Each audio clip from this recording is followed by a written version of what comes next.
Sunday suspense, শুধুমাত্র radio Mirchi 98.3 FM A. It's hot. Bangla সাহিত্যের রোমাঞ্চকর কিছু গল্প দিয়ে সাজানো আমাদের এই বিশেষ নিবেদন সানডে সাসপেন্স। আজ আপনার জন্য হেমেন্দ্র কুমার রায় লেখা মিসেস কুমুদিনী চৌধুরী। হেমেন্দ্র কুমার রায় জন্মেছিলেন 1888 সালে। কিশোরদের জন্য লিখে গেছেন অনেক রহস্য, অ্যাডভেঞ্চার, অলৌকিক এবং ভৌতিক গল্পেও তার জুড়ি মেলা ভার। তার মৃত্যু হয় 1963 সালে। আজকের গল্পটি আমরা নিয়েছি পত্রভারতী থেকে প্রকাশিত হেমেন্দ্র কুমার রায়ের কিশোর ভৌতিক সমগ্র সংকলনটি থেকে। প্রধান চরিত্রে লেখক অমূল্যবাবু, গোবিন্দ ডাক্তার, বুড়ো মালি এবং মিসেস কুমুদিনী চৌধুরী। গল্প পাঠে মীর, কুমুদিনী চৌধুরীর ভূমিকায় ইন্দ্রাণী, গল্পের সূত্রধার দীপ। শুরু হচ্ছে মিসেস কুমুদিনী চৌধুরী।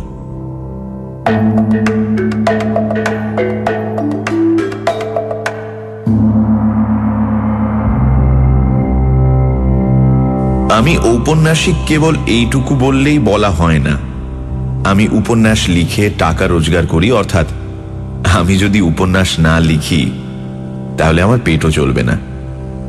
অর্থাৎ উপন্যাস লেখা আমার পেশা, কিন্তু এ পেশা বুঝি আর চলে না। বাড়িতে রোজ এত লোকের ভিড়, মাসিক পত্রের সম্পাদকের তাগাদা, চেনা অচেনা লোকের আনাগোনা, বন্ধু বান্ধবদের তাস দাবার আড্ডা, এইসব সামলাতে সামলাতেই প্রতিদিন কেটে যায়। যখন একলা হবার সময় পাই তখন আসে ঘুমের সময়। কাজেই কিছুদিনের জন্য কলকাতা ছাড়তে হলো। স্থির করলুম একখানা উপন্যাস না লিখে আর কলকাতায় ফিরব না। বিদেশে নিশ্চয়ই বাসায় এত চেনা অচেনা লোকের ভিড় হবে না। সিধে চলে গেলুম ঝাঝা জংশনে। একখানি ছোটখাটো বাংলো ভাড়া নিলুম। সকালে ও বিকেলে বেরিয়ে বেড়াই, দুপুর ও সন্ধেবেলাটা কেটে যায় উপন্যাস লেখায়। ভিড়ের ভয়ে বিদেশে পালিয়ে এলেও মানুষের সঙ্গ বিনা মানুষের প্রাণ বাঁচে না।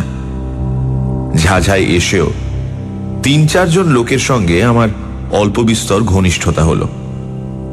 একজন হচ্ছেন মিসেস কুমুদিনী চৌধুরী। তিনি বিধবা। তার স্বামী পেশাওয়ারে কাজ করতেন। স্বামীর মৃত্যুর পর থেকে তিনি ঝাঝায় এসে বাস করছেন। তার সন্তানাদি কেউ নেই। ধর্মের তিনি খ্রিস্টান। আমার আরেকজন নতুন বন্ধুর নাম অমূল্যবাবু। এ ভদ্রলোকের বয়স হবে বছর 50। কলকাতার কোন কলেজে প্রফেসরি করতেন। এখন অবকাশ নিয়ে এইখানে বসেই লেখাপড়া নিয়েও দিন কাটিয়ে দেন। অমূল্যবাবু পরলোক তত্ত্ব নিয়ে সারা জীবনই যথেষ্ট আলোচনা করেছেন। মৃত্যুর পরে জীবের কি অবস্থা হয় তার মুখে সর্বদাই সেই কথা শুনতে পাওয়া যায়। এখানকার রেলের ডাক্তার গোবিন্দবাবুর সঙ্গেও আলাপ হলো। তিনি খুব সাদাসিধে ভালো মানুষ লোক এবং সন্ধে হলেই ভূতের ভয়ে কাতর হয়ে পড়েন। সূর্যাস্তের পর তিনি প্রাণান্তেও অমূল্যবাবুর বাড়ির চৌকাঠ মারাতে রাজি হন না, কারণ পাছে তাকে কাছে পেয়ে অমূল্যবাবু 2-4টে পরলোকের কাহিনী শুনিয়ে দেন। সেদিন সন্ধ্যের কিছু আগে আমি অমূল্যবাবুর সঙ্গে বসে বসে গল্প করছিলাম। কথা হচ্ছিল পৃথিবীতে সত্যি সত্যি পিশাচের অস্তিত্ব আছে কিনা। অমূল্যবাবুর বিশ্বাস পৃথিবীতে সেকালেও পিশাচ ছিল, একালেও আছে। আমি জিজ্ঞাসা করলাম, পিশাচ কাকে বলে? অমূল্য বললেন, প্রেতাত্মাদের আমাদের মতো দেহ নেই, এ কথা তুমি জানো। দেহ না থাকলেও দুষ্ট প্রেতাত্মাদের আকাঙ্ক্ষা প্রায় প্রবল হয়ে থাকে, কিন্তু দেহের অভাবে তারা সে আকাঙ্ক্ষা মেটাতে পারে না। তাই অনেক সময় দুষ্ট প্রেতাত্মারা মানুষের সুরক্ষিত মৃতদেহের ভেতরে গিয়ে আশ্রয় নেয়। তখন সেই মরা মানুষ জ্যান্ত হয়ে উঠে জীবিত মানুষদের ধরে রক্ত শোষণ করে। এই জীবন্ত মৃতদেহগুলোই পিশাচ নামে খ্যাত। অমূল্যবাবু এমন দৃঢ় বিশ্বাসের সঙ্গে কথাগুলি বললেন যে আমার গায়ে কাঁটা দিয়ে উঠল। আমি বললুম, প্রায় শুনতে পাই অমুক লোক রক্ত স্বল্পতা হয়ে রোগে মারা গিয়েছে। আপনি কি বলতে চান যে পিশাচরাই তাদের মৃত্যুর কারণ? অমূল্যবাবু বললেন, অনেক সময় হতেও পারে, অনেক সময় নাও হতে পারে। ঠিক এই সময় মিসেস কুমুদিনী অমূল্যবাবুর বাইরের ঘরে এসে ঢুকলেন। ঢুকেই তিনি হাসতে হাসতে বললেন, কিসের গল্প হচ্ছে নি? আমি বললুম, অমূল্যবাবু আমাকে ভয় দেখাবার চেষ্টা করছেন। কুমুদিনী একখানা চেয়ারের ওপর বসে পড়ে বললেন, ও ভূতের গল্প বুঝি? বেশ, ভূতের গল্প শুনে ভয় পেতে আমি খুব ভালোবাসি। অমূল্যবাবু বললেন, বেশ ভয়ানক ভূত কাকে বলে আমি তা জানি না, তবে আজ আমি পিশাচের গল্প করছিলুম বটে। কুমুদিনী খানিকক্ষণ নীরবে অমূল্যবাবুর মুখের পানে তাকিয়ে রইলেন। তারপর ধীরে ধীরে বললেন, আচ্ছা অমূল্যবাবু, পিশাচের কথা সত্যি আপনি বিশ্বাস করেন?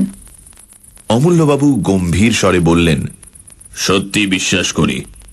খালি তাই নয়, আমার ধারণা সম্প্রতি এই ঝাঝাতেই বোধহয় পিশাচের উপদ্রব শুরু হয়েছে।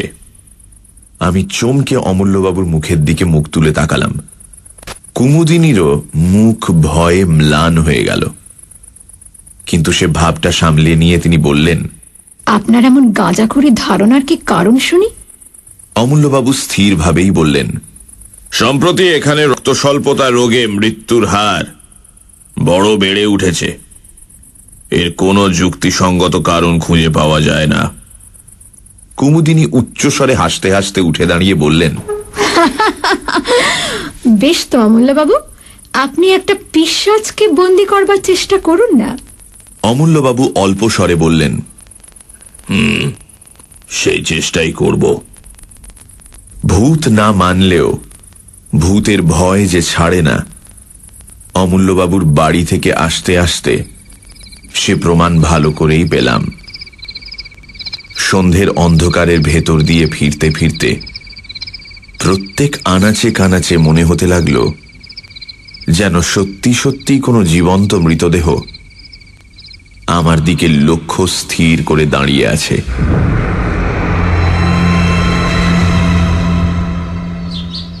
অমূল্যবাবু প্রতিদিন সকালে আমার বাসায় এসে চা পান করতেন। সেদিন সকালেও বাংলোর বারান্দায় বসে দুজনে চা পান করছি। এমন সময় দেখলুম সামনের পথ দিয়ে ডাক্তার গোবিন্দবাবু কোথায় যাচ্ছেন। আমি চেঁচিয়ে তাকে এক পেয়ালা চা পান করবার জন্য আহ্বান করলুম। গোবিন্দবাবু, আর চা খেয়ে যান। গোবিন্দবাবু কাছে এসে বললেন, চা পান করতে রাজি আছি, কিন্তু ভায়া শিগগির, আমার একটুও দেরি করবার সময় নেই। আমি বললুম, কেন, আপনার এত তাড়াতাড়ি কিসের? গোবিন্দবাবু বললেন, মিসেস কুমুদিনী চৌধুরীর মালির ছেলের ভারী অসুখ, বোধহয় বাঁচবে না। জিজ্ঞাসা করলুম, কি অসুখ? গোবিন্দবাবু বললেন, রক্ত স্বল্পতা, অর্থাৎ অ্যানিমিয়া। অমূল্যবাবু চা পান করতে করতে হঠাৎ পেয়ালাটা টেবিলের ওপর নামিয়ে রেখে বললেন, ডাক্তার, ঝাঝায় এত অ্যানিমিয়ার বাড়াবাড়ির কারণ কি বলতে পারেন? গোবিন্দবাবু বললেন, না, কিন্তু এই রোগের এতটা বাড়াবাড়ি দেখে আমি অত্যন্ত আশ্চর্য হয়ে গেছি। অমূল্যবাবু চেয়ার ছেড়ে উঠে দাঁড়িয়ে বললেন, মিসেস কুমুদিনী চৌধুরীর মালির ছেলে আমি জানি, তার মানে গদাধরকে। সে রোজ আমাকে ফুল দিয়ে যায়। 3 দিন আগেও তাকে আমি দেখেছি। জোয়ান সমত্ব ছেলে। আর তুমি বলছো ডাক্তার এরই মধ্যে তার অবস্থা খারাপ হয়ে পড়েছে? অ্যানিমিয়া রোগে এত তাড়াতাড়ি কারুর অবস্থা খারাপ হয় না। চলো ডাক্তার, তোমার সঙ্গে আমরাও গিয়ে গদাধরকে একবার দেখে আসি। আমার বাংলো থেকে মিসেস চৌধুরীর বাংলোয় যেতে 4-5 মিনিটের বেশি সময় লাগে না। মিসেস চৌধুরীর বাগানের এক কোণে মালির ঘর। আমরা সকলে গিয়ে সেখানে উপস্থিত হলাম। ঘরের ভেতরে একপাশে বুড়ো মালি মাথায় হাত দিয়ে ম্লান মুখে বসে আছে। গদাধর শুয়ে আছে একখানা চৌকির ওপরে। তার মুখ এমন বিবর্ণ ও রক্তশূন্য যে দেখলেই মনে হয় মৃত্যুর আর বেশি দেরি নেই। ডাক্তারবাবু তাকে পরীক্ষা করে চুপি চুপি আমাদের বললেন, আজকের রাত বোধহয় কাটবে না। অমূল্যবাবু গদাধরের পাশে গিয়ে বসলেন। তারপর রোগীর গায়ের কাপড়টা খুলে তীক্ষ্ণ দৃষ্টিতে কি দেখতে লাগলেন। খানিকক্ষণ পরে গদাধরের গলা ও বুকের মাঝখানে একটা জায়গার দিকে আঙুল নির্দেশ করে বললেন, ডাক্তার, এটা কিসের দাগ? গোবিন্দবাবু বললেন, ওটা ক্ষত চিহ্ন বলেই মনে হচ্ছে। যা নোংরা ঘর, ইঁদুর টিঁদুরে কামড়েছে বোধহয়। অমূল্যবাবু গদাধরের বাপকে ডেকে জিজ্ঞাসা করলেন, তোমার ছেলেকে সেবা করে কে? বুড়ো মালি বললেন, বাবু, গিন্নিমা গদাধরকে বড় ভালোবাসে, ঠিক নিজের ছেলের মতো। ওকে দেখাশোনা করেন তিনি। ওর জন্য দিনে তার বিশ্রাম নেই, রাতে ঘুম নেই বাবু।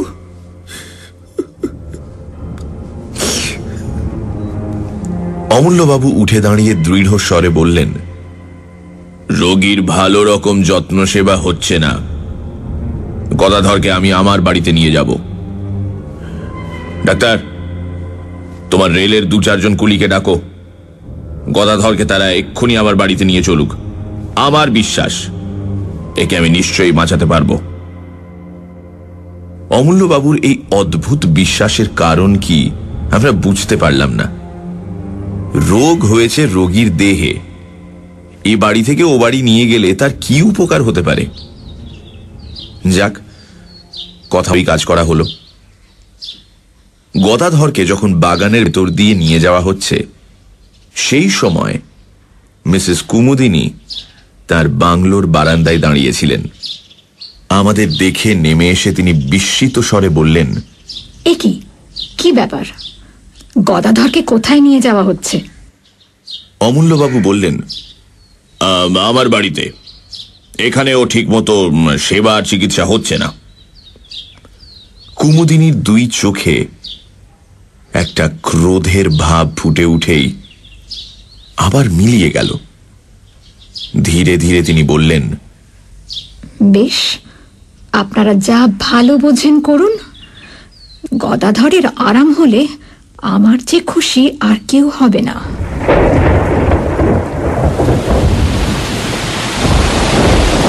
সেদিন সন্ধ্যের পর থেকে মুষলধারে বৃষ্টি নামল।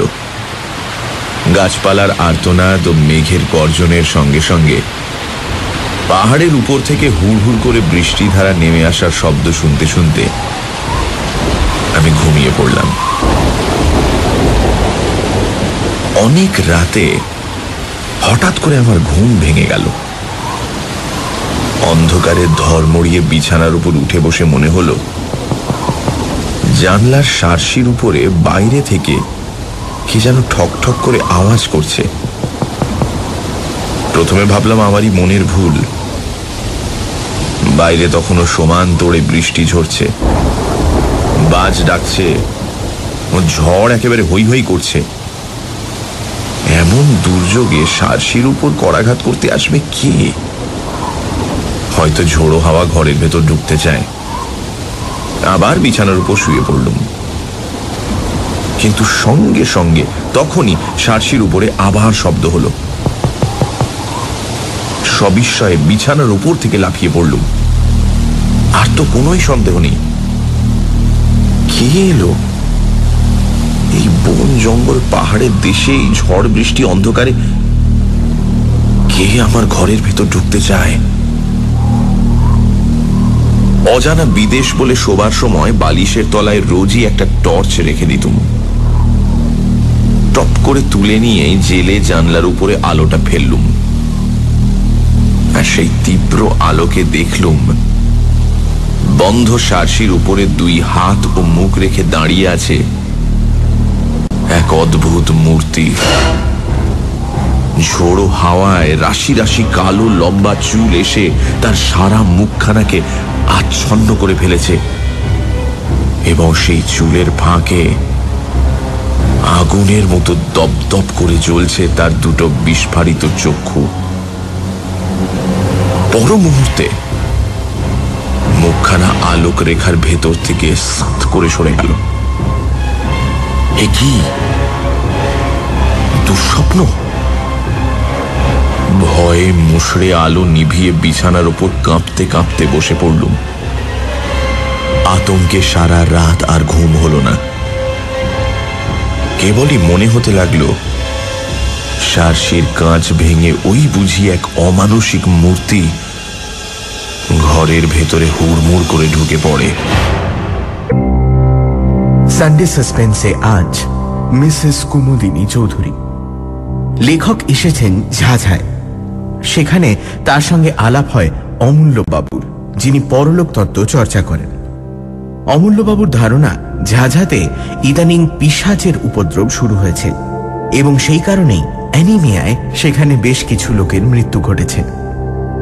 মিসেস কুমুদিনী চৌধুরীকে সেই কথা বলাতে তিনি বললেন, তাহলে অমূল্যবাবু একটা পিশাচকে বন্দি করবার চেষ্টা করে দেখুন।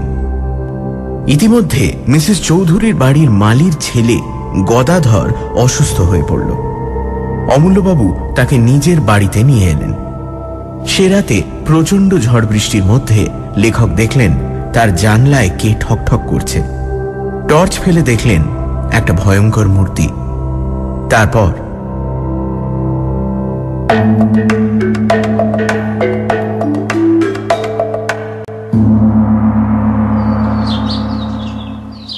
জানলা দিয়ে সকালের আলো ঘরের ভেতরে এসে পড়েছে, কিন্তু তখন আমি জড় ভরতের মতো বিছানার উপর আড়ষ্ট হয়ে বসে আছি।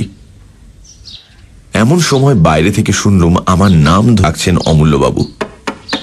ও ভাই, আরে কি হলো? দরজা খোলো। আরে কি মুশকিল? আশ্বস্তির নিঃশ্বাস ফেলে তাড়াতাড়ি উঠে দরজা খুলে দিলুম। অমূল্যবাবু ঘরের ভেতরে এলেন। আমি জিজ্ঞাসা করলুম, এত ভোরে আপনি?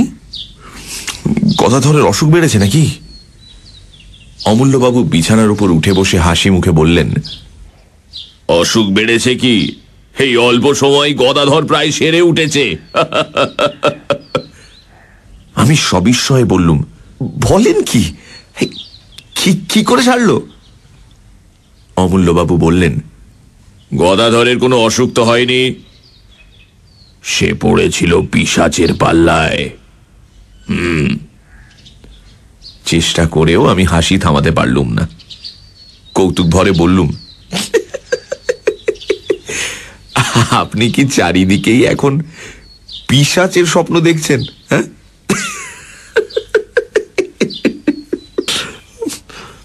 অমূল্যবাবু অটল ভাবেই বললেন, তোমার যা ইচ্ছে হয় বলো, আমি কোনোই প্রতিবাদ করব না। গদাধর কেন বেঁচেছে জানো? কাল দিন রাত তার শিয়রে বসে আমি পাহারা দিয়েছি বলে। কারুকে তার ত্রিসীমানায় আসতে দিইনি। কাল রাতে আবার কেউ যদি তার রক্ত শোষণ করত, তাহলে আজ আর তাকে জীবিত দেখতে পেতে না। আমি সবিস্ময়ে বললুম, রক্ত শোষণ? অমূল্যবাবু, আপনি কি বলছেন? কে তার রক্ত শোষণ করত? অমূল্যবাবু কিছুক্ষণ স্তব্ধ হয়ে রইলেন। তারপর ধীরে ধীরে বললেন, তোমার ও কথার কোনো জবাব আগে আমি দেব না। কাল রাতে আমি সচক্ষে কি দেখেছি তোমার কাছে আগে সেই কথাই বলতে চাই। তুমি জানো আমার বাড়ি দোতলা।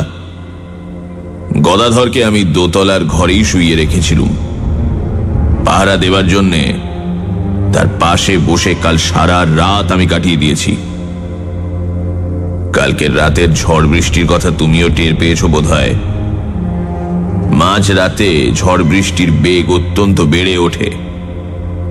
সেই সময় বই পড়তে পড়তে হঠাৎ মুখ তুলে দেখি জানালার ঠিক বাইরেই একটি স্ত্রী মূর্তি দাঁড়িয়ে রয়েছে। দোতলার ঘর, মাটি থেকে সেই জানালাটা অন্তত 20 ফুট উঁচু। সেখানে কোনো স্বাভাবিক মানুষের মূর্তির আবির্ভাব যে সম্ভবপর নয়, এ কথা তুমি বুঝতেই পারছো। আমি অবাক হয়ে তার দিকে খানিকক্ষণ তাকিয়ে রইলুম। ঘরের আলো তার মুখের ওপরই পড়েছিল, তাকে দেখেই আমি চিনতে পারলুম। কে সে কিছু আন্দাজ করতে পারো? আমি হতভম্বের মতো ঘাড় নেড়ে জানালুম, না, অমূল্যবাবু বললেন, সে মূর্তি হচ্ছে মিসেস কুমুদিনী চৌধুরীর। কুমুদিনী খুব হাসি মুখে আমার দিকে তাকিয়েছিলেন। আমি তাকে দেখেই উঠে দাঁড়ালুম। তারপর সারসি খুলে খড়খড়ির পাল্লা দুটো বন্ধ করে দিলাম সজোরে। আমাকে বাধা দেবার জন্য মূর্তিটা তাড়াতাড়ি হাত বাড়িয়ে এগিয়ে এলো, কিন্তু বাধা দিতে পারল না। আমার মনে হলো জানলা বন্ধ করবার সময় তার ডান হাতখানা পাল্লার তলায় পড়ে চেপটে গেল। তারপরও জানলার উপরে আরো কয়েকবার করাঘাতের শব্দ শুনতে পেয়েছি, কিন্তু সেদিকে আমি আর ভ্রুক্ষেপও করলাম না। এখন বলো, আমার কথা পাগলের গল্পের মতো মনে হচ্ছে? হ্যাঁ,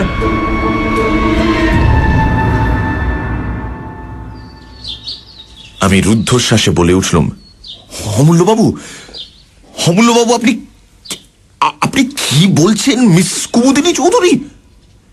অমূল্যবাবু বাধা দিয়ে বললেন, শোনো, টেলিগ্রামে আমি আর এক খবর আনিয়েছি। পেশাওয়ারে মিসেস কুমুদিনী চৌধুরীর স্বামী মারা যান অ্যানিমিয়া রোগে, আর মিসেস কুমুদিনী চৌধুরীও তার মৃত্যুর 15 দিন আগে দেহত্যাগ করেছেন। আমার সারা শরীর কেমন একটা করতে লাগলো। টেবিলের একটা কোণ ধরে তাড়াতাড়ি চেয়ারের উপর বসে পড়লুম। অনেকক্ষণ পরে নিজেকে সামলে নিয়ে অমূল্যবাবুর কাছে আমিও কাল রাতে যা দেখেছি সেই ঘটনাটা খুলে বললুম। অমূল্যবাবু কি একটা বলতে যাচ্ছিলেন, কিন্তু হঠাৎ দরজার দিকে তাকিয়ে থেমে গেলেন। ফিরে দেখলুম বাংলোর সিঁড়ি দিয়ে বারান্দায় এসে উঠলেন মিসেস কুমুদিনী চৌধুরী। তাকে দেখেই সবার আগে আমার চোখ পড়ল তার ডান হাতের দিকে। তার ডান হাতে ব্যান্ডেজ বাঁধা। কুমুদিনীও আসতে আসতে অমূল্যবাবুকে আমার ঘরে দেখেই থমকে দাঁড়িয়ে পড়লেন। তার মুখে চোখে এমন একটা অমানুষিক বিশ্রী ভাব জেগে উঠল, যা কোনোদিন কোনো মানুষেরই মুখে আমি লক্ষ্য করিনি। তারপরেই দিকবিদিক জ্ঞান হারিয়ে তীরের মতন তিনি বারান্দার উপর থেকে নেমে গেলেন এবং সেই রকম বেগেই সামনের দিকে ছুটে চললেন। আমি দ্রুত পদে এগিয়ে গিয়ে চেঁচিয়ে উঠলুম, মিসেস চৌধুরী, সাবধান! Train, train! Mrs Chowdhury, Mrs Chowdhury, সাবধান! ট্রেন! কিন্তু আমার মুখের কথা মুখেই রইল। আমার বাংলোর সামনে দিয়ে যে রেলপথ চলে গেছে, কুমুদিনী তার উপরে গিয়ে দাঁড়াতে না দাঁড়াতেই একখানা ইঞ্জিন হুড়মুড় করে একেবারে তার দেহের উপরে এসে পড়ল। ভয়ে আমি দু চোখ বুজে ফেললুম। সঙ্গে সঙ্গে শুনলুম তীক্ষ্ণ এক মর্মভেদী আর্তনাদ। তারপরেই সব স্তব্ধ। খানিকক্ষণ আচ্ছন্নের মতন দাঁড়িয়ে রইলুম। আমার চারিদিকে পৃথিবী যেন ঘুরতে লাগলো এবং সেই অবস্থাতেই শুনলুম অমূল্যবাবু বলছেন, স্থির ও ভাই, স্থির হও। ট্রেনে চাপা পড়লো ও কোনো মানুষের দেহ নয়, ও হচ্ছে কোনো পিশাচের আশ্রিত দেহ। ঝাঝার গোরস্থানে মিসেস কুমুদিনী চৌধুরীর দেহ কবর দেওয়া হল। তারপর মাসখানেক কেটে গেল। এই ভীষণ ঘটনার ছাপ আমাদেরও মনের উপর থেকে ধীরে ধীরে অস্পষ্ট হয়ে আসতে লাগলো। কিন্তু এই ঘটনার সঙ্গে জড়িত একটা বিষয় সম্বন্ধে এখনো আমাদের মনের ধাঁধা ঘুচল না। ঝাঝার রক্ত স্বল্পতা রোগের বাড়াবাড়ি এখনো কমল না কেন, তাই নিয়ে প্রায়ই আমাদের মধ্যে আলোচনা হয়। অমূল্যবাবু পর্যন্ত ধাঁধায় পড়ে গেছেন। তিনিও মাঝে মাঝে আশ্চর্য হয়ে বলেন, তাই তো হে, রক্ত স্বল্পতার রোগটা এখানে সংক্রামক হয়ে দাঁড়ালো নাকি? এর কারণ তো কিছুই বোঝা যাচ্ছে না।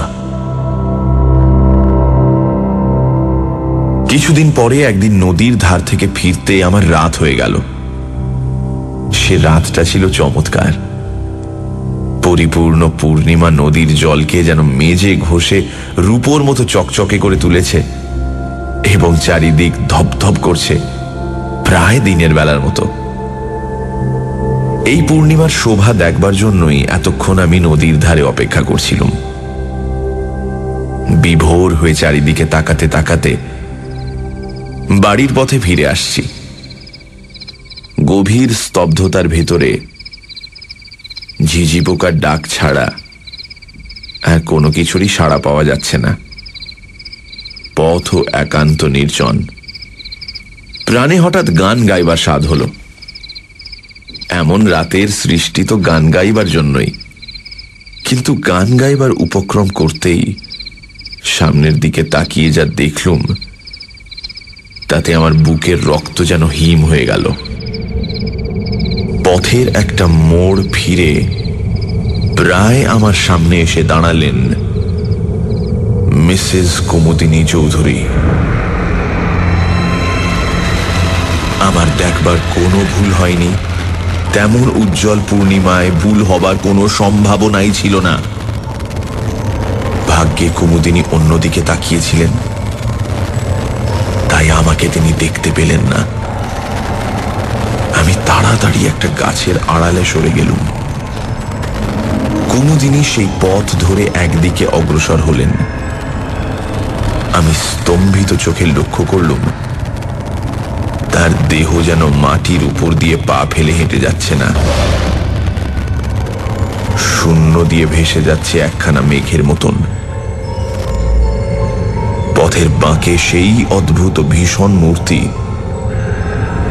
অদৃশ্য হয়ে গেল এবং আমিও ছুটতে লাগলুম রুদ্ধশ্বাসে, আতঙ্কে ও বিস্ময়ে বিহ্বল হয়ে। ছুটতে ছুটতে একেবারে অমূল্যবাবুর বাড়িতে। অমূল্যবাবু বৈঠকখানায় একা বসে বই পড়ছিলেন। হঠাৎ আমাকে সেইভাবে সেখানে গিয়ে পড়তে দেখে নির্বাক বিস্ময়ে আমার দিকে মুখ তুলে তাকিয়ে রইলেন। আমি প্রায় রুদ্ধস্বরে বলে উঠলুম, মিসেস চৌধুরী, মিসেস চৌধুরী। অমূল্যবাবু, এইমাত্র মিসেস চৌধুরীর সঙ্গে আমার দেখা হলো। অমূল্যবাবু সিধে হয়ে দাঁড়িয়ে উঠে বললেন, তার মানে? আমি হাঁপাতে হাঁপাতে বললুম, নদীর পথ দিয়ে ফিরে আসছিল মিসেস কুমুদিনী চৌধুরী প্রায় আবার পাশ দিয়ে এই মাত্র চলে গেলেন। অমূল্যবাবু, তুমি ঠিক দেখেছ? আপনাকে যেমন ঠিক দেখছি তাকেও ঠিক তেমনই দেখেছি। ওঠো ওঠো, আর দেরি নয়, এক্ষুনি আমার সঙ্গে চলো। এখন কোনো কথা জিজ্ঞাসা করো না, চলো। অমূল্যবাবু হাত ধরে আমাকে টেনে নিয়ে দ্রুত পদে ঘর থেকে বেরিয়ে এলেন। তারপর বাগানের কোণ থেকে একটা শাবল ও একখানা কোদাল তুলে নিয়ে কোদালখানা আমার হাতে দিয়ে বললেন, এসো। আমি যন্ত্রচালিতের মতন তার সঙ্গে চললুম। আবার সেই নদীর পথ। চারিদিক তেমনই নীরব ও নির্জন। আকাশে তেমনই স্বপ্নময় চাঁদের হাসি। নিবিড় বনজঙ্গল ও পাহাড়ের পর পাহাড় দাঁড়িয়ে আছে যেন ছবিতে আঁকা। কিন্তু সেসব দৃশ্য দেখবার মতো মনের অবস্থা তখন আমার ছিল না। আমার প্রাণ থেকে সমস্ত কবিত্ব তখন কর্পূরের মতন উবে গিয়েছিল। ঘাসের উপরে বড় বড় গাছের ছায়া নড়ছে আর আমি চমকে চমকে উঠছি। নিস্তব্ধতা বিদীর্ণ করে একটা পেঁচা চেঁচিয়ে উঠল।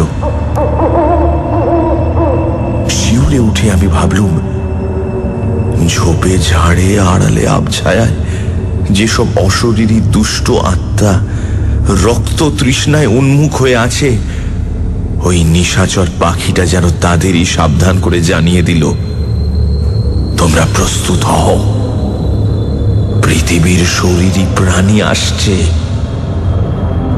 ওই তো ঝাঁঝার গোরস্থান, কবরের পর কবর সারি সারি দেখা যাচ্ছে। তাদের উপরে ইটের বা পাথরের গাঁথুনি পাশ থেকে নদীর জলের তান ভেসে আসছে অশ্রান্ত তালে।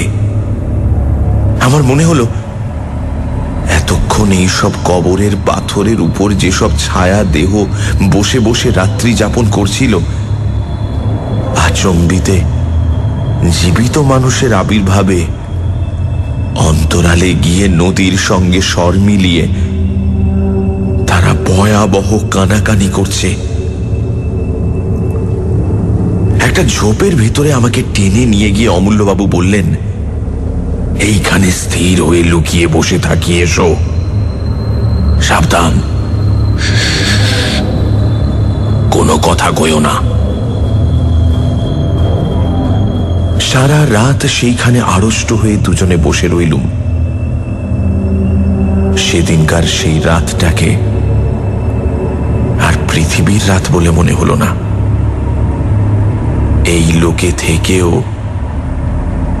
আমরা যেন পরলোকের বাসিন্দা হয়েছি। চাঁদ পশ্চিম আকাশের শেষ প্রান্তে, পূর্ব দিকে ধীরে ধীরে যেন মৃত রাত্রির বুকের রক্ত ঝরে পড়তে লাগলো। ভোর হচ্ছে। হঠাৎ অমূল্যবাবু আমার গা টিপলেন। চমকে ফিরে দেখি নিবিড় বনের ভেতর থেকে মেঘের মতো গতিতে এক অপার্থিব নারী মূর্তি বাইরে বেরিয়ে আসছে। মিসেস কুমুদিনী চৌধুরী। অমূল্যবাবু আমার কানে কানে বললেন, আজকে রাতের মতো পিশাচীর রক্ত পিপাসা শান্ত হলো। মিসেস চৌধুরীর দেহ ধীরে ধীরে গোরস্থানের ভেতর গিয়ে ঢুকল। একটা কবরের ওপরে গিয়ে এক মুহূর্ত স্থির হয়ে দাঁড়ালো। তারপর আচমকা শূন্যে দুই হাত তুলে এমন প্রচন্ড তীক্ষ্ণ স্বরে হি হি হি হি হি করে অট্টহাস্য উঠল যে আমার সমস্ত বুকটা যেন বরফের মতো ঠান্ডা হয়ে গেল। সে কি পৈশাচিক শীতল হাসি! তারপর দেখলুম তার দেহটা ধীরে ধীরে মাটির ভেতর নেমে যাবে। তার খানিক পরেই সে একেবারেই অদৃশ্য হয়ে গেল। পূব আকাশে সূর্যের প্রথম ছটা জেগে উঠল। অমূল্যবাবু এক লাফে উঠে দাঁড়িয়ে বললেন, আর অপেক্ষা নয়, শিগগির আমার সঙ্গে এসো। আমরা মিসেস চৌধুরীর কবরের উপরে গিয়ে দাঁড়ালুম। অমূল্যবাবু বললেন, আমি শাবল দিয়ে মাটি খুঁড়ি আর তুমি কোদাল দিয়ে মাটি তোলো, চলো। তার এই অদ্ভুত আচরণের কারণ কি জিজ্ঞাসা করলুম না, কারণ আমি তখন আচ্ছন্নের মতো ছিলুম। তিনি যা বলেন আমি তাই করি।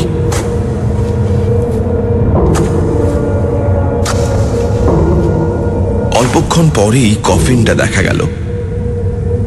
অমূল্যবাবু বললেন, দেখো, এইবারে আমি কফিনের ডালাটা খুলব, তারপর আমি যা করব তুমি তাতে আমাকে বাধা দিও না। শুধু এইটুকু মনে রেখো, কফিনের ভেতরে যে দেহ আছে সেটা কোনো মানুষের দেহ নয়। অমূল্যবাবু দুই হাতে টেনে কফিনের ডালাটা খুলে ফেললেন। আমি স্তম্ভিত চোখে দেখলাম কফিনের ভেতর শুয়ে আছে মিসেস কুমুদিনী চৌধুরীর পরিপূর্ণ দেহ। সে দেহ দেখলে মনে হয় না তা কোনোদিন ট্রেনে কাটা পড়েছিল। সেটা 1 মাস আগে কবর দেওয়া কোনো গলিত মৃতদেহ নয়। তার তাজা মুখ অত্যন্ত প্রফুল্ল ও তার ঠোঁটের চারপাশে তরল রক্তধারা লেগে রয়েছে। এবং তার জীবন্ত চোখ দুটো সহাস্য দৃষ্টিতে আমার মুখের দিকে তাকিয়ে আছে। অমূল্যবাবু দুই হাতে শাবলটা হঠাৎ মাথার উপর তুলে ধরলেন, তারপর সজোরে ও সবেগে শাবলটা মৃতদেহের বুকের ওপর বসিয়ে দিলেন।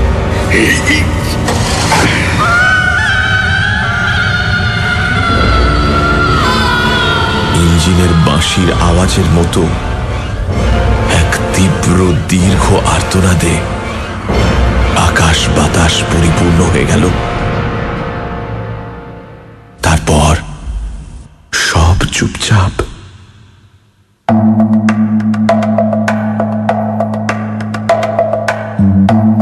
শুনছিলেন মিসেস কুমুদিনী চৌধুরী, রচনা হেমেন্দ্র কুমার রায়, গল্প পাঠে মীর, কুমুদিনী চৌধুরীর ভূমিকায় ইন্দ্রাণী, গল্পের সূত্রধার দীপ, শব্দগ্রহণ, আবহ সঙ্গীত এবং স্পেশাল এফেক্টসে রিচার্ড, পরিকল্পনা ও পরিচালনায় ইন্দ্রাণী।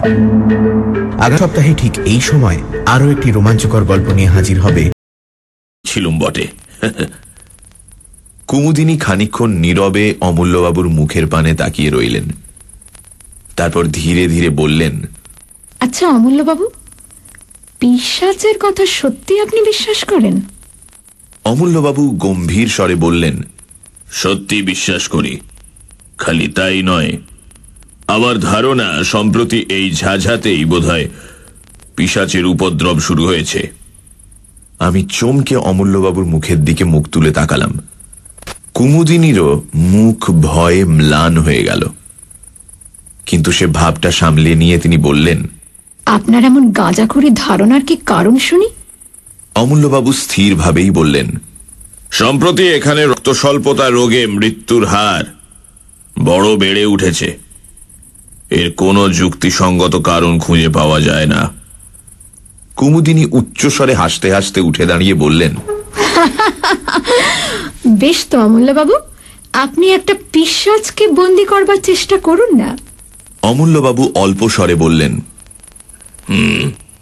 সেই চেষ্টাই করব। ভূত না মানলেও ভূতের ভয় যে ছাড়ে না, অমূল্যবাবুর বাড়ি থেকে আসতে আসতে সে প্রমাণ ভালো করেই পেলাম।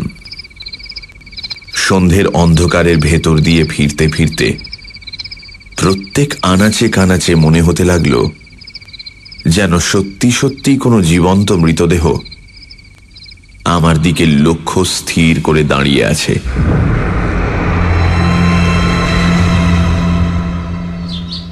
অমূল্যবাবু প্রতিদিন সকালে আমার বাসায় এসে চা পান করতেন। সেদিন সকালেও বাংলোর বারান্দায় বসে দুজনে চা পান করছি। এমন সময় দেখলুম সামনের পথ দিয়ে ডাক্তার গোবিন্দবাবু কোথায় যাচ্ছেন। আমি চেঁচিয়ে তাকে এক পেয়ালা চা পান করবার জন্য আহ্বান করলুম। গোবিন্দবাবু, আর চা খেয়ে যান। গোবিন্দবাবু কাছে এসে বললেন, চা পান করতে রাজি আছি, কিন্তু ভায়া শিগগির, আমার একটুও দেরি করবার সময় নেই। আমি বললুম, কেন আপনার এত তাড়াতাড়ি কিসের? গোবিন্দবাবু বললেন, মিসেস কুমুদিনী চৌধুরীর মালির ছেলের ভারী অসুখ, বোধহয় বাঁচবে না। জিজ্ঞাসা করলুম, কি অসুখ? গোবিন্দবাবু বললেন, রক্ত স্বল্পতা, অর্থাৎ অ্যানিমিয়া। অমূল্যবাবু চা পান করতে করতে হঠাৎ পেয়ালাটা টেবিলের উপর নামিয়ে রেখে বললেন, ডাক্তার, ঝাঝায় এত অ্যানিমিয়ার বাড়াবাড়ির কারণ কি বলতে পারেন? গোবিন্দবাবু বললেন, না, কিন্তু এই রোগের এতটা বাড়াবাড়ি দেখে আমি অত্যন্ত আশ্চর্য হয়ে গেছি। অমূল্যবাবু চেয়ার ছেড়ে উঠে দাঁড়িয়ে বললেন, মিসেস কুমুদিনী চৌধুরীর মালির ছেলে আমি জানি, তার মানে গদাধরকে। সে রোজ আমাকে ফুল দিয়ে যায়। 3 দিন আগেও তাকে আমি দেখেছি। জোয়ান সমত্ব ছেলে। আর তুমি বলছো ডাক্তার এরই মধ্যে তার অবস্থা খারাপ হয়ে পড়েছে? অ্যানিমিয়া রোগে এত তাড়াতাড়ি কারুর অবস্থা খারাপ হয় না। চলো ডাক্তার, তোমার সঙ্গে আমরাও গিয়ে গদাধরকে একবার দেখে আসি। আমার বাংলো থেকে মিসেস চৌধুরীর বাংলোয় যেতে 4-5 মিনিটের বেশি সময় লাগে না। মিসেস চৌধুরীর বাগানের এক কোণে মালির ঘর। আমরা সকলে গিয়ে সেখানে উপস্থিত হলাম। ঘরের ভেতরে একপাশে বুড়ো মালি মাথায় হাত দিয়ে ম্লান মুখে বসে আছে। গদাধর শুয়ে আছে একখানা চৌকির ওপরে। তার মুখ এমন বিবর্ণ ও রক্তশূন্য যে দেখলেই মনে হয় মৃত্যুর আর বেশি দেরি নেই। ডাক্তারবাবু তাকে পরীক্ষা করে চুপি চুপি আমাদের বললেন, আজকের রাত বোধহয় কাটবে না। অমূল্যবাবু গদাধরের পাশে গিয়ে বসলেন। তারপর রোগীর গায়ের কাপড়টা খুলে তীক্ষ্ণ দৃষ্টিতে কি দেখতে লাগলেন। খানিকক্ষণ পরে গদাধরের গলা ও বুকের মাঝখানে একটা জায়গার দিকে আঙুল নির্দেশ করে বললেন, ডাক্তার, এটা কিসের দাগ? গোবিন্দবাবু বললেন, ওটা ক্ষত চিহ্ন বলেই মনে হচ্ছে। যা নোংরা ঘর, ইঁদুর টিঁদুরে কামড়েছে বোধহয়। অমূল্যবাবু গদাধরের বাপকে ডেকে জিজ্ঞাসা করলেন, তোমার ছেলেকে সেবা করে কে? বুড়ো মালি বললেন, বাবু, গিন্নিমা গদাধরকে বড় ভালোবাসে, ঠিক নিজের ছেলের মতো। ওকে দেখাশোনা করেন তিনি। ওর জন্য দিনে তার বিশ্রাম নেই, রাতে ঘুম নেই বাবু।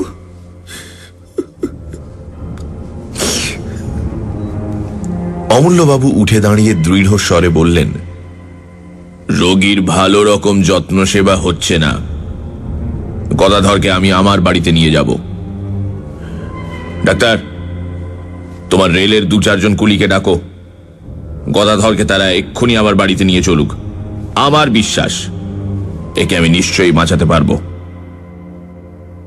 অমূল্যবাবুর এই অদ্ভুত বিশ্বাসের কারণ কি আমরা বুঝতে পারলাম না। রোগ হয়েছে রোগীর দেহে, এ বাড়ি থেকে ও বাড়ি নিয়ে গেলে তার কি উপকার হতে পারে? যাক, কথাই কাজ করা হলো। গদাধরকে যখন বাগানের ভেতর দিয়ে নিয়ে যাওয়া হচ্ছে, সেই সময় মিসেস কুমুদিনী তার বাংলোর বারান্দায় দাঁড়িয়েছে। কেন বেঁচেছে জানো? কাল দিন রাত তার শিয়রে বসে আমি পাহারা দিয়েছি বলে। কারুকে তার ত্রিসীমানায় আসতে দিইনি। কাল রাতে আবার কেউ যদি তার রক্ত শোষণ করত, তাহলে আজ আর তাকে জীবিত দেখতে পেতে না। আমি সবিস্ময়ে বললুম, রক্ত শোষণ? অমূল্যবাবু, আপনি কি বলছেন? কে তার রক্ত শোষণ করত? অমূল্যবাবু কিছুক্ষণ স্তব্ধ হয়ে রইলেন। তারপর ধীরে ধীরে বললেন, তোমার ও কথার কোনো জবাব আগে আমি দেব না। কাল রাতে আমি সচক্ষে কি দেখেছি তোমার কাছে আগে সেই কথাই বলতে চাই। তুমি জানো আমার বাড়ি দোতলা। গদাধরকে আমি দোতলার ঘরেই শুইয়ে রেখেছিলুম পাহারা দেবার জন্যে। তার পাশে বসে কাল সারা রাত আমি কাটিয়ে দিয়েছি। কালকের রাতের ঝড় বৃষ্টির কথা তুমিও টের পেয়েছো বোধহয়। মাঝ রাতে ঝড় বৃষ্টির বেগ অত্যন্ত বেড়ে ওঠে। সেই সময় বই পড়তে পড়তে হঠাৎ মুখ তুলে দেখি জানালার ঠিক বাইরেই একটি স্ত্রী মূর্তি দাঁড়িয়ে রয়েছে। দোতলার ঘর, মাটি থেকে সেই জানালাটা অন্তত 20 ফুট উঁচু। সেখানে কোনো স্বাভাবিক মানুষের মূর্তির আবির্ভাব যে সম্ভবপর নয়, এ কথা তুমি বুঝতেই পারছো। আমি অবাক হয়ে তার দিকে খানিকক্ষণ তাকিয়ে রইলুম। ঘরের আলো তার মুখের ওপর পড়েছিল, তাকে দেখেই আমি চিনতে পারলুম। কে সে কিছু আন্দাজ করতে পারো? আমি হতভম্বের মতো ঘাড় নেড়ে জানালুম, না। অমূল্যবাবু বললেন, সে মূর্তি হচ্ছে মিসেস কুমুদিনী চৌধুরীর। কুমুদিনী খুব হাসি মুখে আমার দিকে তাকিয়েছিলেন। আমি তাকে দেখেই উঠে দাঁড়ালুম। তারপর সারসি খুলে খড়খড়ির পাল্লা দুটো বন্ধ করে দিলুম সজোরে। আমাকে বাধা দেবার জন্য মূর্তিটা তাড়াতাড়ি হাত বাড়িয়ে এগিয়ে এলো, কিন্তু বাধা দিতে পারল না। আমার মনে হলো জানলা বন্ধ করবার সময় তার ডান হাতখানা পাল্লার তলায় পড়ে চেপটে গেল। তারপরও জানলার উপরে আরো কয়েকবার করাঘাতের শব্দ শুনতে পেয়েছি, কিন্তু সেদিকে আমি আর ভ্রুক্ষেপও করলাম না। এখন বলো, আমার কথা পাগলের গল্পের মতো মনে হচ্ছে? হ্যাঁ,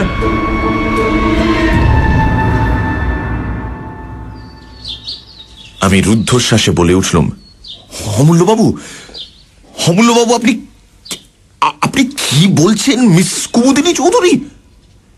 অমূল্যবাবু বাধা দিয়ে বললেন, শোনো, টেলিগ্রামে আমি আর এক খবর আনিয়েছি। পেশাওয়ারে মিসেস কুমুদিনী চৌধুরীর স্বামী মারা যান অ্যানিমিয়া রোগে, আর মিসেস কুমুদিনী চৌধুরীও তার মৃত্যুর 15 দিন আগে দেহত্যাগ করেছেন। আমার সারা শরীর কেমন একটা করতে লাগলো। টেবিলের একটা কোণ ধরে তাড়াতাড়ি চেয়ারের উপর বসে পড়লুম। অনেকক্ষণ পরে নিজেকে সামলে নিয়ে অমূল্যবাবুর কাছে আমিও কাল রাতে যা দেখেছি সেই ঘটনাটা খুলে বললুম। অমূল্যবাবু কি একটা বলতে যাচ্ছিলেন, কিন্তু হঠাৎ দরজার দিকে তাকিয়ে থেমে গেলেন। ফিরে দেখলুম বাংলোর সিঁড়ি দিয়ে বারান্দায় এসে উঠলেন মিসেস কুমুদিনী চৌধুরী। তাকে দেখেই সবার আগে আমার চোখ পড়ল তার ডান হাতের দিকে। তার ডান হাতে ব্যান্ডেজ বাঁধা। কুমুদিনীও আসতে আসতে অমূল্যবাবুকে আমার ঘরে দেখেই থমকে দাঁড়িয়ে পড়লেন। তার মুখে চোখে এমন একটা অমানুষিক বিশ্রী ভাব জেগে উঠল, যা কোনোদিন কোনো মানুষেরই মুখে আমি লক্ষ্য করিনি। তারপরেই দিক বিদিক জ্ঞান হারিয়ে তীরের মতন তিনি বারান্দার উপর থেকে নেমে গেলেন এবং সেই রকম বেগেই সামনের দিকে ছুটে চললেন। আমি দ্রুত পদে এগিয়ে গিয়ে চেঁচিয়ে উঠলুম, মিসেস চৌধুরী, সাবধান! Train, train! মিসেস চৌধুরী, আরে মিসেস চৌধুরী, সাবধান! ট্রেন! কিন্তু আমার মুখের কথা মুখেই রইল। আমার বাংলোর সামনে দিয়ে যে রেলপথ চলে গেছে, কুমুদিনী তার উপরে গিয়ে দাঁড়াতে না দাঁড়াতেই একখানা ইঞ্জিন হুড়মুড় করে একেবারে তার দেহের উপরে এসে পড়ল। ভয়ে আমি দু চোখ বুজে ফেললুম।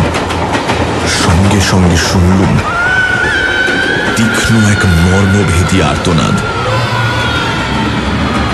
তারপরেই সব স্তব্ধ।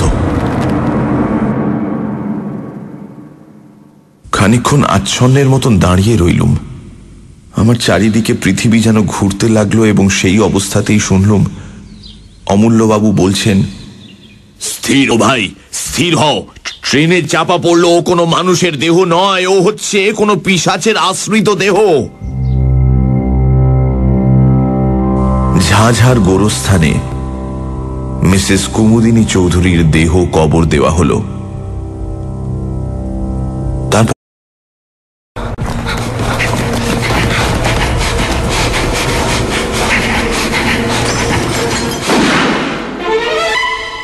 সানডে সাসপেন্স, শুধুমাত্র radio Mirchi 98.3 FM A. It's hot. Bangla সাহিত্যের রোমাঞ্চকর কিছু গল্প দিয়ে সাজানো আমাদের এই বিশেষ নিবেদন সানডে সাসপেন্স। আজ আপনার জন্য হেমেন্দ্র কুমার রায় লেখা মিসেস কুমুদিনী চৌধুরী। হেমেন্দ্র কুমার রায় জন্মেছিলেন 1888 সালে। কিশোরদের জন্য লিখে গেছেন অনেক রহস্য, অ্যাডভেঞ্চার, অলৌকিক এবং ভৌতিক গল্পেও তার জুড়ি মেলা ভার। তার মৃত্যু হয় 1963 সালে। আজকের গল্পটি আমরা নিয়েছি পত্রভারতী থেকে প্রকাশিত হেমেন্দ্র কুমার রায়ের কিশোর ভৌতিক সমগ্র সংকলনটি থেকে। প্রধান চরিত্রে লেখক অমূল্যবাবু, গোবিন্দ ডাক্তার, বুড়ো মালি এবং মিসেস কুমুদিনী চৌধুরী। গল্প পাঠে মীর, কুমুদিনী চৌধুরীর ভূমিকায় ইন্দ্রাণী, গল্পের সূত্রধার দীপ। শুরু হচ্ছে মিসেস কুমুদিনী চৌধুরী।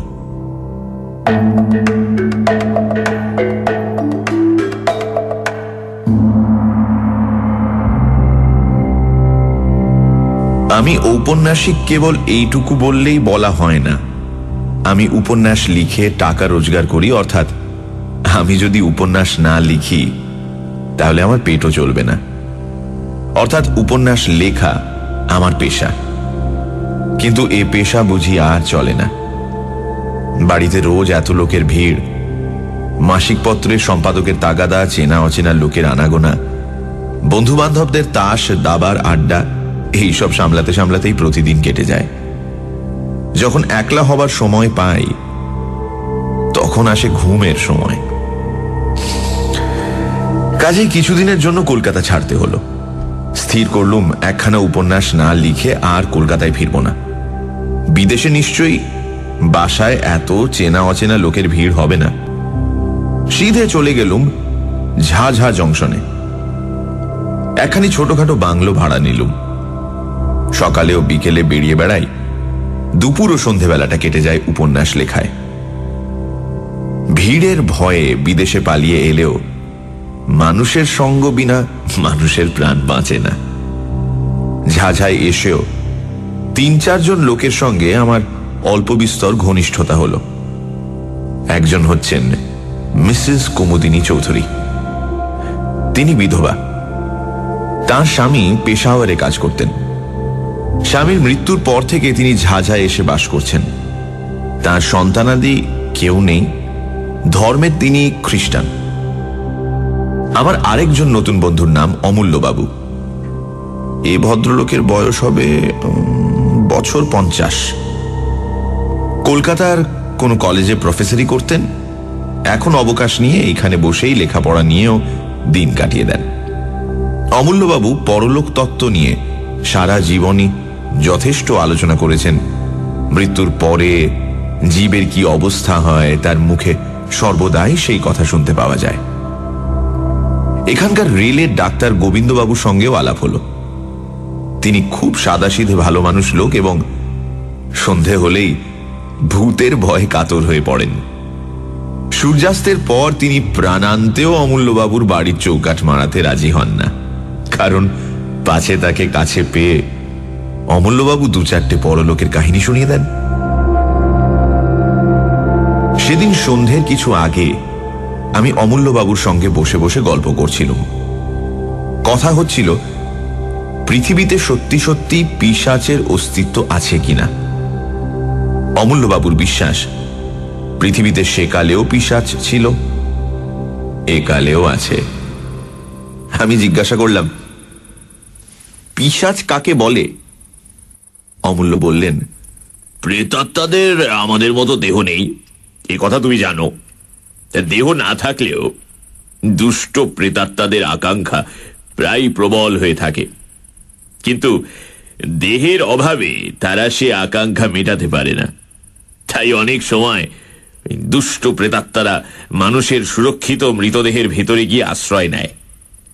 তখন সেই মরা মানুষ জ্যান্ত হয়ে উঠে জীবিত মানুষদের ধরে রক্ত শোষণ করে।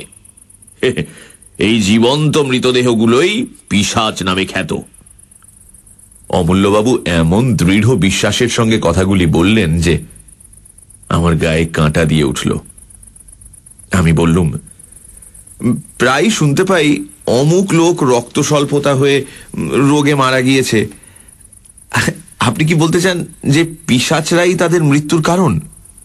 অমূল্যবাবু বললেন, অনেক সময় হতেও পারে, অনেক সময় নাও হতে পারে। ঠিক এই সময় মিসেস কুমুদিনী অমূল্যবাবুর বাইরের ঘরে এসে ঢুকলেন। ঢুকেই তিনি হাসতে হাসতে বললেন, কিসের গল্প হচ্ছেনি? আমি বললুম, অমূল্যবাবু আমাকে ভয় দেখাবার চেষ্টা করছেন। কুমুদিনী একখানা চেয়ারের ওপর বসে পড়ে বললেন, ও ভূতের গল্প বুঝি?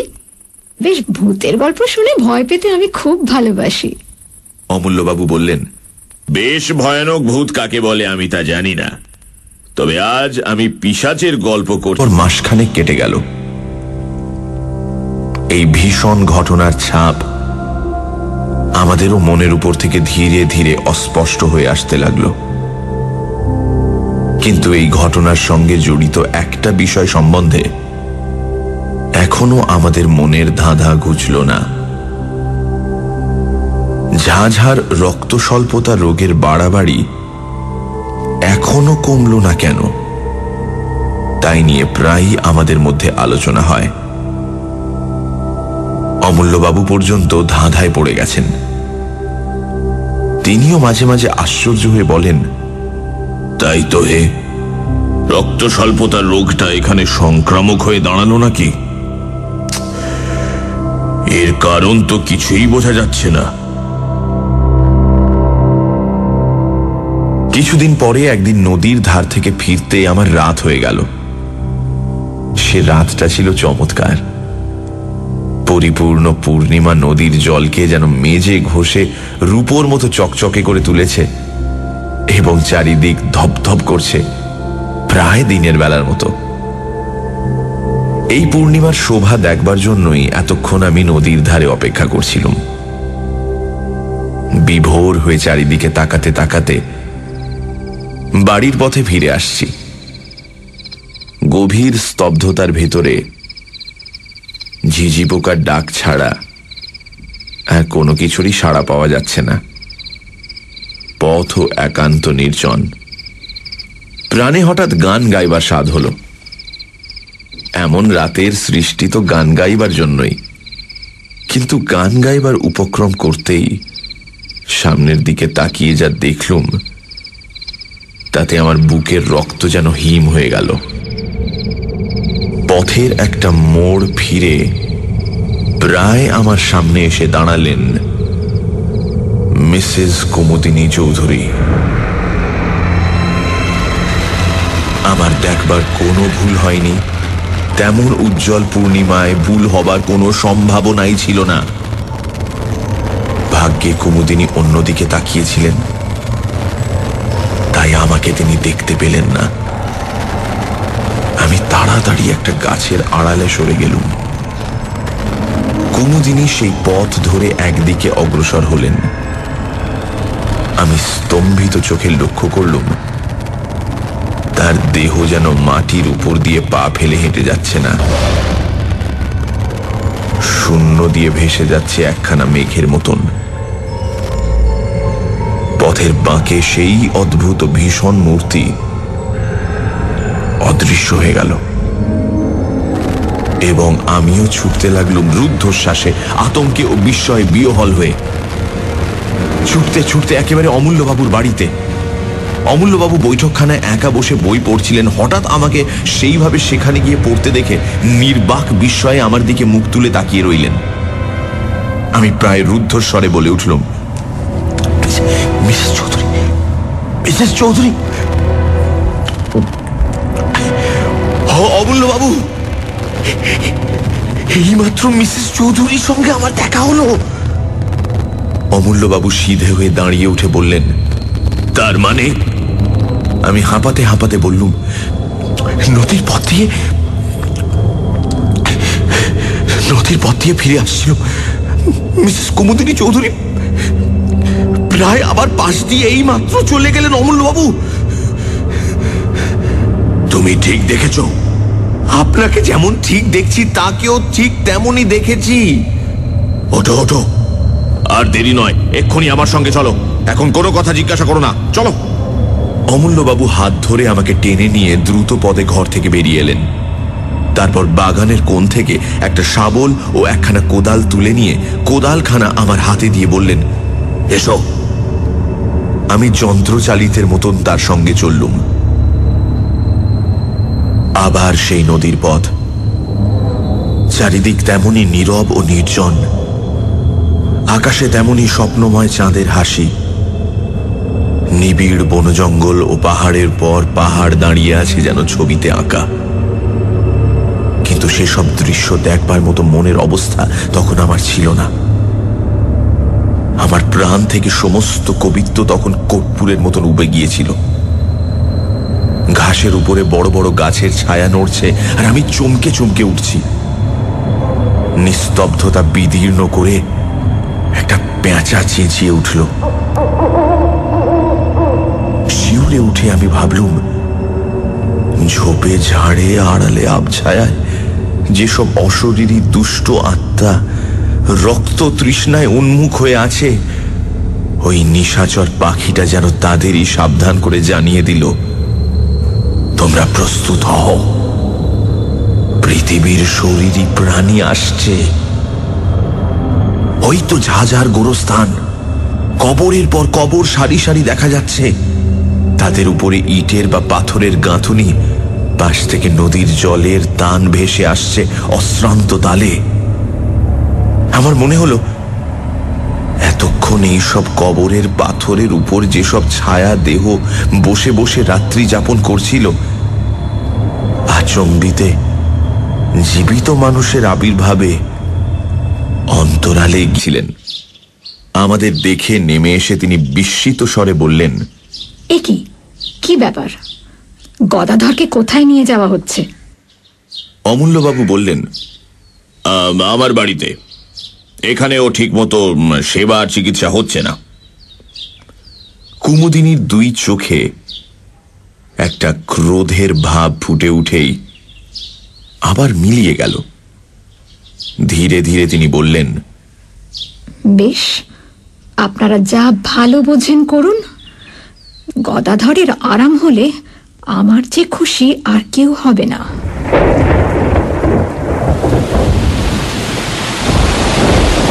সেদিন সন্ধ্যের পর থেকে মুষলধারে বৃষ্টি নামল। গাছপালার আর্তনাদ ও মেঘের গর্জনের সঙ্গে সঙ্গে পাহাড়ের উপর থেকে হুড় হুড় করে বৃষ্টিধারা নেমে আসার শব্দ শুনতে শুনতে আমি ঘুমিয়ে পড়লাম।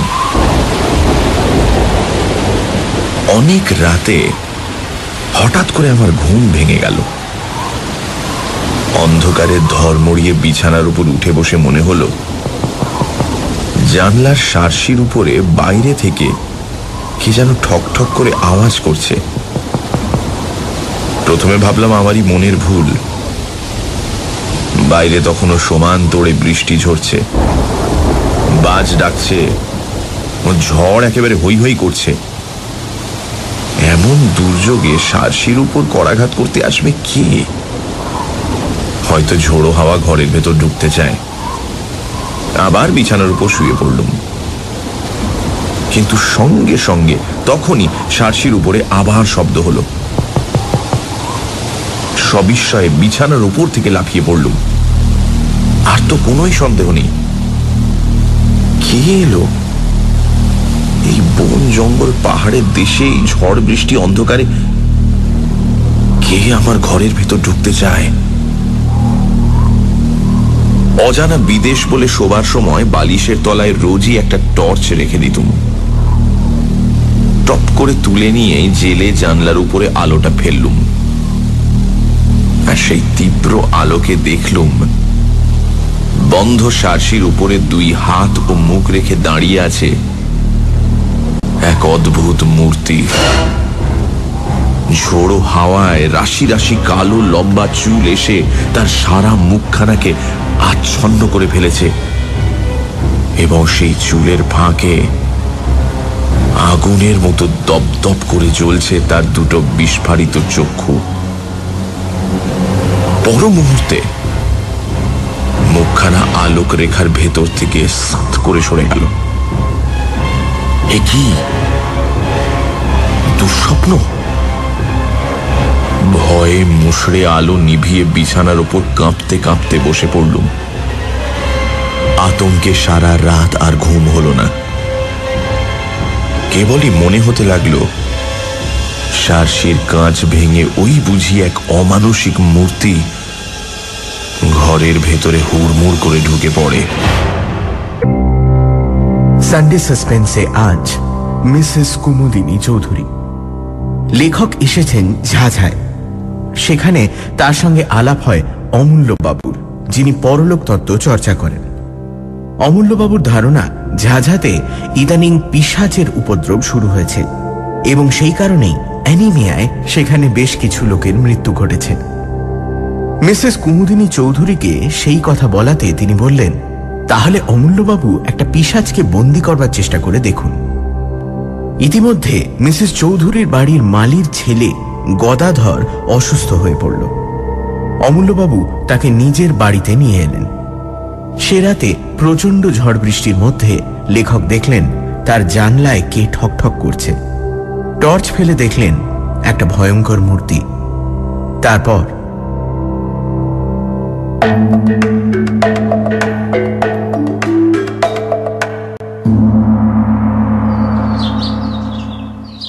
জানলা দিয়ে সকালের আলো ঘরের ভেতরে এসে পড়েছে, কিন্তু তখন আমি জড় ভরতের মতো বিছানার উপর আড়ষ্ট হয়ে বসে আছি। এমন সময় বাইরে থেকে শুনলুম আমার নাম ডাকছেন অমূল্যবাবু। ও ভাই, আরে কি হলো, দরজা খোলো, আরে কি মুশকিল? আশ্বস্তির নিঃশ্বাস ফেলে তাড়াতাড়ি উঠে দরজা খুলে দিলুম। অমূল্যবাবু ঘরের ভেতরে এলেন। আমি জিজ্ঞাসা করলুম, এত ভোরে আপনি? গদাধরের অসুখ বেড়েছে নাকি? অমূল্যবাবু বিছানার উপর উঠে বসে হাসি মুখে বললেন, অসুখ বেড়েছে কি, এই অল্প সময় গদাধর প্রায় সেরে উঠেছে। আমি সবিস্ময়ে বললুম, বলেন কি? কি করে সারল? অমূল্যবাবু বললেন, গদাধরের কোনো অসুখ তো হয়নি, সে পড়েছিল পিশাচের পাল্লায়। চেষ্টা করেও আমি হাসি থামাতে পারলুম না। কৌতুক ভরে বললুম, আপনি কি চারিদিকেই এখন পিশাচের স্বপ্ন দেখছেন? হ্যাঁ?